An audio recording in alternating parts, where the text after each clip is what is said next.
All right, good afternoon, everybody. Thank you all for coming out to one of the more beautiful department headquarters we have in our whole city here at the Parks Department. Just a wonderful natural setting here, and appropriately, it's in Councilman Pat Movahill's district. So, Councilman, thank you for coming out today, hosting us in your district here. Just like every few months, we have to adapt to a new season. And as a city, we have to adapt to our approach with dealing with the seasons as they each bring their natural challenges to us. So in the winter, we're acclaimed, of course, for having our snow team. One of Harold Adams' favorite activities is the cold weather and integrating with the snow team. We appreciate your good work with that. And the snow team, of course, responds to our changing weather conditions when we're being hit by ice or snow and communicating with everybody. So that is when we pull a bunch of our departments together so we can focus more than any one department can do by themselves.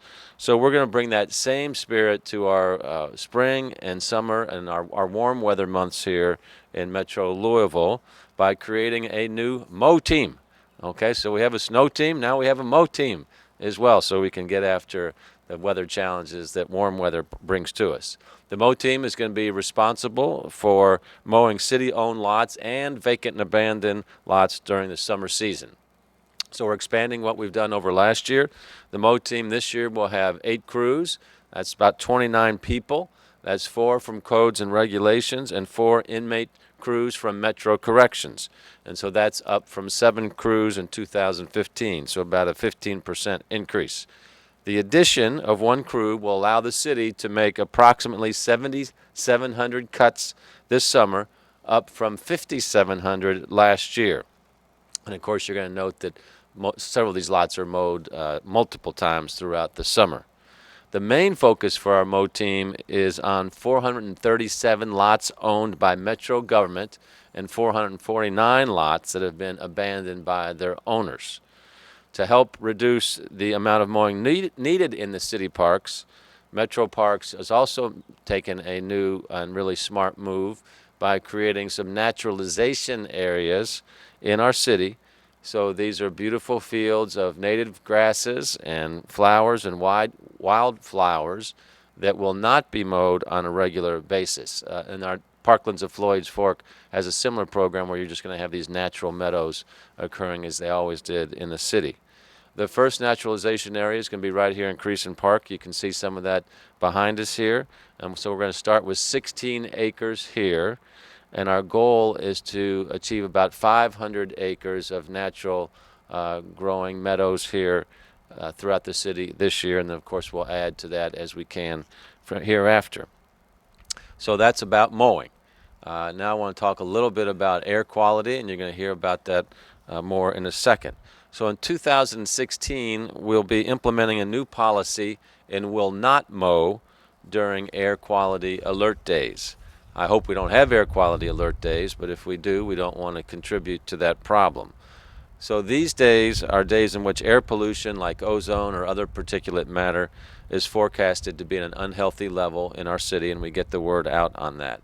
Air Pollution Control District is the lead agency that determines when to issue these alerts, and these alerts are always issued 1 day in advance.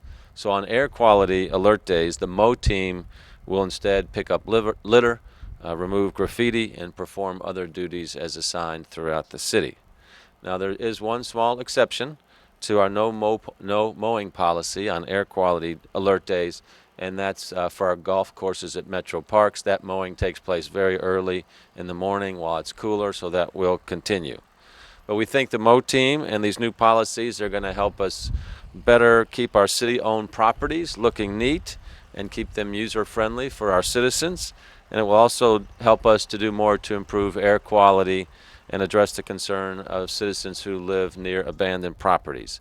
So it's a good example of the city coming together with its resources and working across departments so that we can enhance the quality of life here in the great city of Louisville.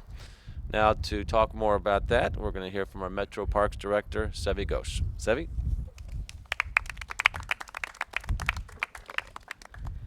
Good afternoon. Thank you, Mayor.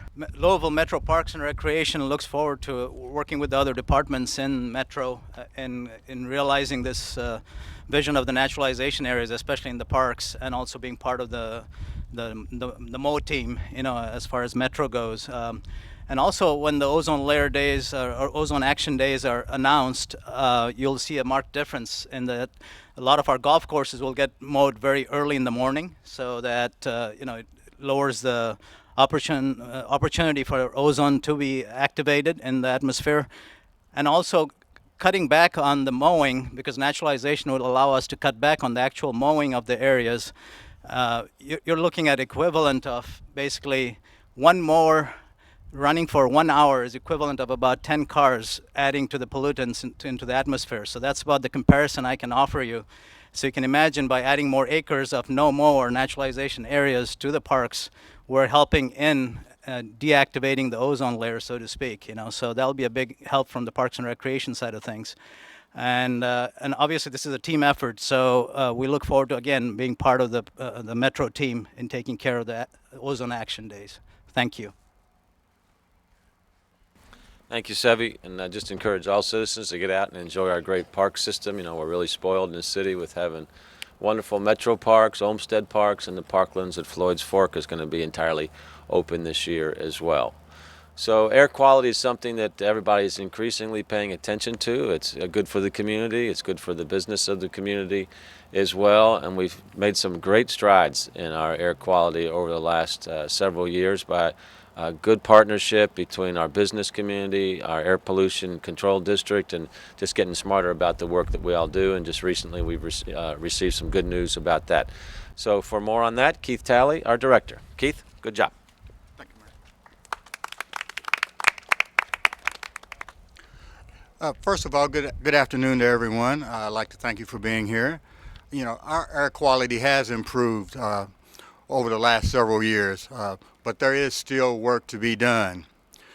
This is just another great opportunity for us to work together in a comprehensive manner that will allow us to do something that's going to be a benefit for the entire community. For years, the Kentuckiana Air Education Program, or CARE as most people know it by, has asked people to refrain from mowing grass on air quality alert days as a way to reduce the harmful pollutants that come from our gas-powered lawn equipment.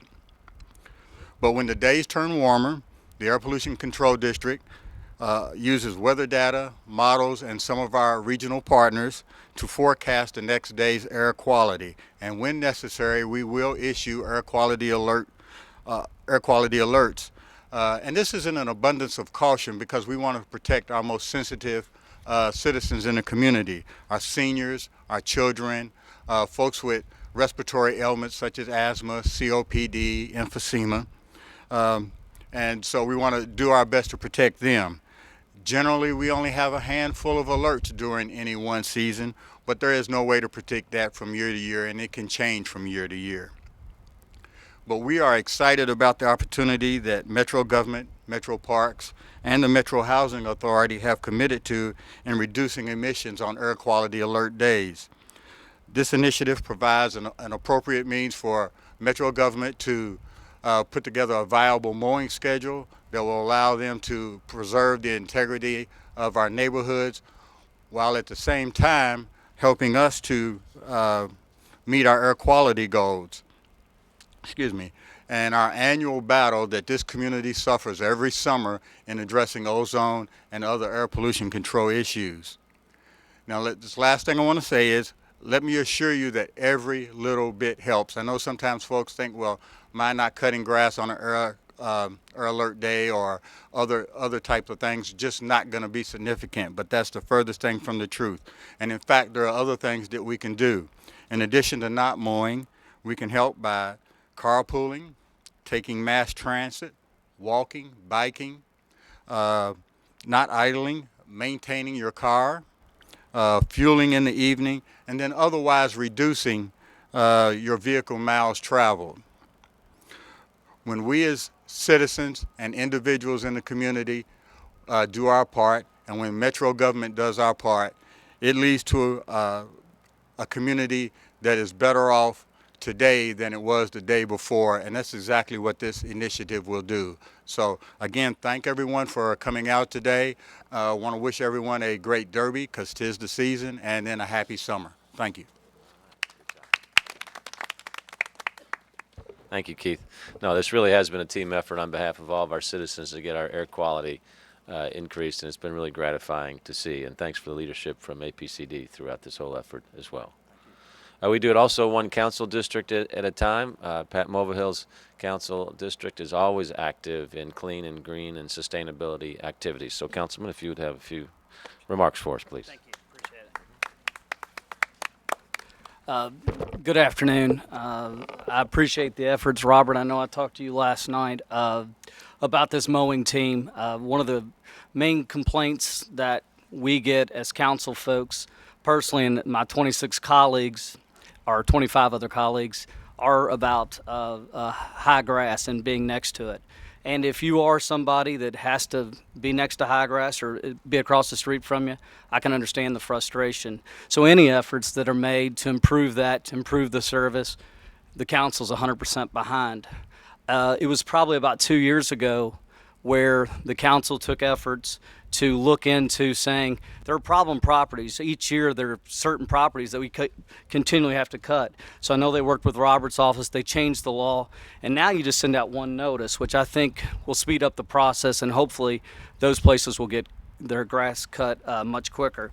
The last thing I think is important to note is if you are next to high grass, please be patient. Let's hope this isn't too rainy a season, but be patient, and with this new redeployment, hopefully we'll get things done better than we ever have. And thank you for having me speak today. Thank you, Pat. And we also just encourage all citizens that if you see there's an area where you can help with grass that's out of control, please do that as well. That's one of our best ways to do that. I want to thank Robert Kirchdorfer also and his team, Donald Robinson back here. These guys took this challenge on several years ago, and as vacant and abandoned properties increased during the recession and the foreclosure crisis, this became a problem that we never had in the community before. So marshaling the resources to attack this problem was not insignificant at all. But Robert and his team stood up and said, we'll take it on, and we've gotten smarter and better every year at it. So we appreciate your good work on that. Thanks very much. With that, we're happy to take any questions. All right. Thanks for coming out. Appreciate it.